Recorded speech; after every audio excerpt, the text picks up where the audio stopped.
Le célèbre avion de chasse multirôle américain F-18 ne sera bientôt plus produit.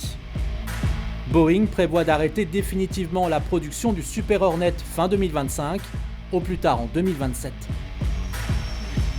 La marine américaine n'achète plus de F-18, lui préférant désormais le F-35, et à ce jour, aucun autre client international, hormis peut-être l'Inde, ne montre d'intérêt pour le Super Hornet.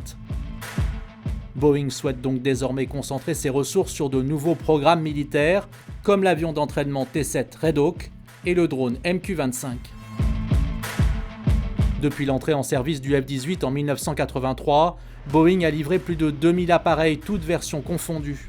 Il y en a 3, le Hornet, le Super Hornet et le Growler. Seul le Super Hornet est encore en production. Décliné en version mono et biplace, le Super Hornet peut être embarqué sur porte-avions. Il a été mis en service en 1999, 16 ans après le Hornet. Plus grand que son prédécesseur, il est facilement reconnaissable à ses entrées d'air rectangulaires et non arrondies.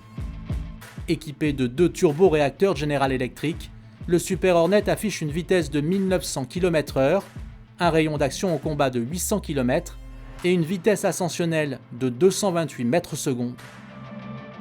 Il est équipé d'un canon 20 mm et peut transporter sous voilure 8 tonnes de missiles ou de bombes.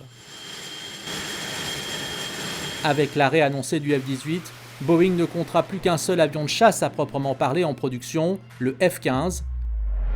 Il a beau être entré en service avant le F-18, le F-15 continue de recevoir des signes d'intérêt au niveau national et à l'international, en particulier sa version améliorée, dont on vous parlera prochainement.